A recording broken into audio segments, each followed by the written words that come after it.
সবাই কেমন আছো? তো চলে আসলাম নতুন একটা ভিডিও নিয়ে। আশা করি সবাই ভালো আছো। আজকে হচ্ছে আমার খুব মন চাচ্ছিল সকাল থেকে যে গরুর মাংস আর রুটি কেটে খাবো। তো যেই ভাবা সেই কাজ, মন যখন যেহেতু চাচ্ছে সেহেতু তো মনে হচ্ছে যে খাবো। তো সকাল ভোরে উঠে আগে ফ্রিজের ভিতর থেকে মাংসটা বের করে ওটা ভিজিয়ে রাখলাম। যখন নরম হয়ে গেছে এরপরে ভালোভাবে একটু পরিষ্কার করে এরপর হচ্ছে সব মশলা টসলা একবারে মিক্স করে দিচ্ছি।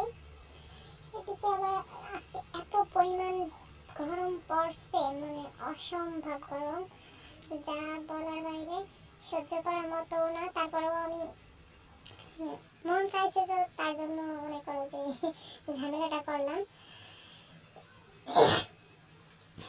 আসলে কি আমার ঠান্ডা লাগছে, যার কারণে এরকম আমার ভয়েসটা বসা বসা মনে হচ্ছে, অনেক ঠান্ডা।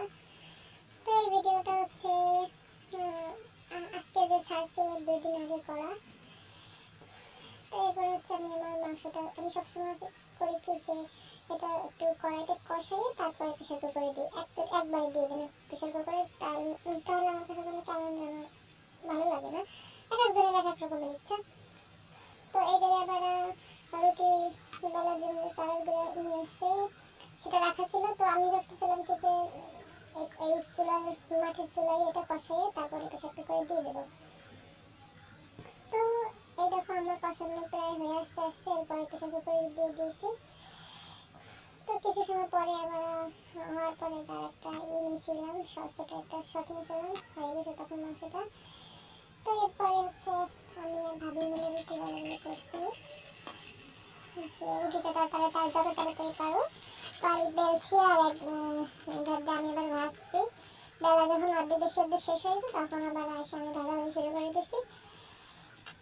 তো দুপুরে একটু খাওয়া দাওয়া শেষ করে যখন বেরোচ্ছি, দেখো আমার মেয়ে কি করে, সে আবার গাছ থেকে জামরুল পাইছে একটা, এনে সে একা একা নিজের হাতে কাটি খাবে। সে এমনি কামড়ায় খাবে না, সে বলছে আম্মু কাটি কাটি।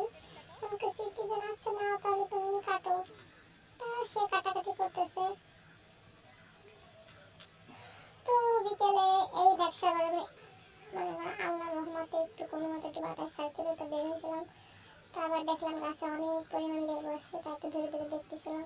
এই প্রথমে এত সুন্দর এত বেশি পরিমাণ লেবু আসছে, আগে পরে যাই আসছে এত সুন্দরভাবে কখনোই আসেনি, এত বেশিও কখনো আসেনি। তো এরপরে আবার হচ্ছে আমি আকাশ দিকে ঘুরে ঘুরে দেখতেছিলাম, মনে হচ্ছে কি যে মেঘ চলে আসবে, মেঘ আসছে এমন পরিমাণ যে এখন মনে হচ্ছে যে এখনই যে বৃষ্টি হয়ে যাচ্ছে, এই যে বুঝি বৃষ্টি নামছে নামছে। এদিকে বৃষ্টি আমি খোঁজ নেই, বৃষ্টি কই বাড়ি কার বাড়ি বৃষ্টি, কোনো বৃষ্টিই নেই। তো তোমরা সবাই ভালো থাকবে, ছোটখাটো একটা ভিডিও করে দিলাম। আর দেখো বিকেলবেলা মাঠে কত মেয়েরা ওই যে খেতেছে, এই সমস্ত পিঠার স্মৃতি হয়ে যাবে, আর কোনদিন হবে না। তো এরপরে আবার আমার আব্বু নামাজ পড়তে গেল, তো ওই সময় আমার মেয়ের ডাকাডাকি করতেছিলাম। তা সে তো কোনো কথাই শোনে না, সেটা আমাকে দৌড়াদৌড়ি করেই যাচ্ছে। পাশে আবার আমি একটু বসাইছিলাম।